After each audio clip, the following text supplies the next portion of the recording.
ডিমৌত ৩৭ number ৰাষ্ট্ৰীয় ঘাইপথ অৱৰোধ শতাধিক মহিলাৰ ৫ দিন ধৰি সন্ধানহীন বিনা কোঁৱৰৰ সন্ধান বিচাৰি প্ৰতিবাদ বোৱাৰীগৰাকীৰ সন্ধান উলিওৱাত ব্যৰ্থ ডিমৌ আৰক্ষী প্ৰথমে ডিমৌ থানা ঘেৰাও কৰে মহিলাসকলে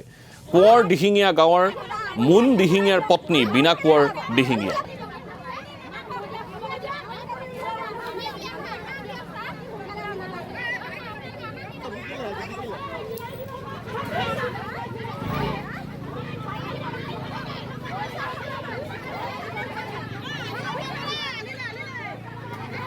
আৰু সমগ্ৰ বিষয় সন্দৰ্ভত আচলতে কিছু সন্দেহৰ সৃষ্টি হৈছে বোৱাৰীগৰাকী সন্ধানহীন হৈছে নে হত্যা কৰি স্বামী গৃহই নদীত উটুৱাই দিছে তাক লৈ সন্দেহ সৃষ্টি হৈছে ইয়াৰ পূৰ্বতেও এই সন্দৰ্ভত আচলতে এনেধৰণৰ অভিযোগ উত্থাপন কৰিছিল একাংশ মহিলাই যেহেতু ইয়াৰ পূৰ্বেও থানা ঘেৰাও কৰিছিল আৰু বাসগৃহলৈ মহিলা এটা দল গৈছিল আৰু সেই সময়ছোৱাত বাসগৃহৰ পৰা এটা চাৰ্ট উদ্ধাৰ কৰা হৈছিল আৰু সেই সময়ছোৱাত সেই বিষয়টোক লৈ কিছু সন্দেহ সৃষ্টি হৈছিল আৰু সন্দেহ কৰা হৈছিল যে স্বামীৰ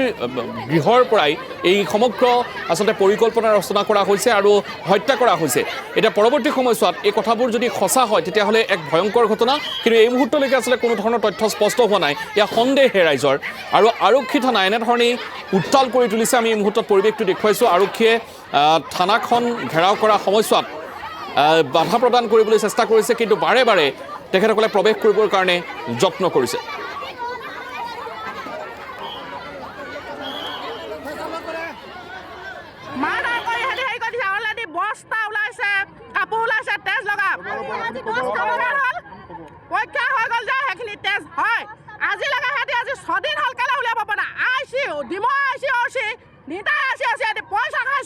বাকীখিনি হাতি মাতি আনি থকা নাই হৈছে সিহঁতে এইবোৰ ধান নাই নাই আমাক তেলে তেলে কথা কয় আজি 10টা বজাত মাতি আমি সেই উলিয়াম বুলি কয় সিহঁতি আজি ইয়াত মানুহ গোটাই আমাক গেট মাৰি থৈছে আমি গেট চেট ভাঙি দিছোঁ অলৰেডি আমি সেইকাৰণে আজি পথ অৱৰোধ কৰিছোঁ এফালে যোন আহে আমি কাকো যাবলৈ দিয়া নহ'ব